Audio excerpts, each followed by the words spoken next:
ಚಿತ್ರದುರ್ಗದಲ್ಲಿ ಠಾಣೆಗೆ ನುಗ್ಗಿ ಪೊಲೀಸರಿಗೆ ಧಮಕಿ ಹಾಕಲಾಗಿದೆ. ಎಎಸ್ಐ ಸಹಚರರಿಂದ ಸಿಪಿಐ ಬಾಲಚಂದ್ರ ನಾಯಕ್ಗೆ ಧಮಕಿ ಹಾಕಿರುವಂಥ ಘಟನೆ ಇದು. ಎಎಸ್ಐ ಹನುಮಂತಪ್ಪ ಸಹಚರರಿಂದ ಸಿಪಿಐಗೆ ಬೆದರಿಕೆಯನ್ನು ಹಾಕಲಾಗಿದೆ. ನೋಡಿ, ಸಿವಿಲ್ ಡಿಸ್ಪ್ಯೂಟ್ ಇದ್ದಾಗ ಹೇಗೆ ವಿಚಾರಣೆ ಕರೆಸಿದ್ರಿ ಅನ್ನುವಂಥ ಪ್ರಶ್ನೆಯನ್ನು ಹಾಕಿದರು. ಜಮೀನು ವ್ಯಾಜ್ಯ ನ್ಯಾಯಾಲಯದಲ್ಲಿ ಇರುವಂಥ ಹಿನ್ನೆಲೆಯಲ್ಲಿ ಸಿಪಿಐಗೆ ಧಿಕ್ಕಾರ ಕೂಗಿ ಕರ್ತವ್ಯಕ್ಕೆ ಅಡ್ಡಿಪಡಿಸಿ ಆಕ್ರೋಶವನ್ನು ಹೊರಹಾಕಿದ್ದಾರೆ. ಇಲ್ಲಿ ಸಿಪಿಐಗೆ ಎಎಸ್ಐ ಕಡೆಯಿಂದ ಧಮಕಿ. ಠಾಣೆಯಲ್ಲಿ ಸಿಪಿಐ ಮುಂದೆಯೇ ಮೋಜೇನು ಇರುತ್ತಲ್ಲ ಅದನ್ನು ಕುಟ್ಟಿ ಎಎಸ್ಐ ಹನುಮಂತಪ್ಪ ರಂಪಾಟವನ್ನು ಮಾಡ್ತಾನೆ. ಚಿತ್ರದುರ್ಗ ಗ್ರಾಮಾಂತರ ಪೊಲೀಸ್ ಠಾಣೆಯಲ್ಲಿ ನಡೆದಿರುವಂಥ ಘಟನೆ ಇದು. ಸಿಪಿಐ ಬಾಲಚಂದ್ರ ನಾಯ್ಗೆ ಧಿಕ್ಕಾರ ಕೂಗಿ ಆಕ್ರೋಶವನ್ನು ಹೊರಹಾಕಿದ್ದಾರೆ. ಅಂದರೆ ಕರ್ತವ್ಯಕ್ಕೆ ಅಡ್ಡಿಪಡಿಸಿ ತಮ್ಮ ಆಕ್ರೋಶವನ್ನು ಹೊರಹಾಕಿರುವಂಥದ್ದು.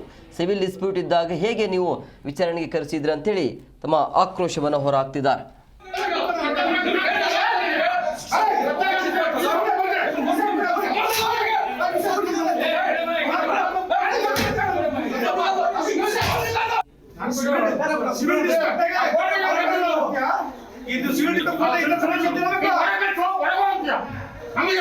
ಸಾರ್ವಜನಿಕ ತಪ್ಪು ಮಾಡ್ತೀರಾ ನೀವು? ಸಿವಿಲ್ ಸಾರ್ವಜನಿಕ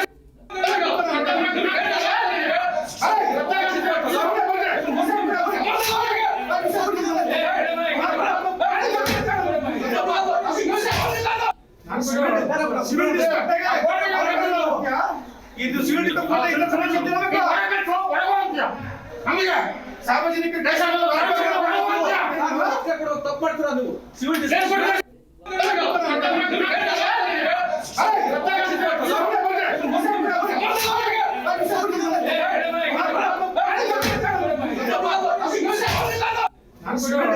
ಸಿವಿಲ್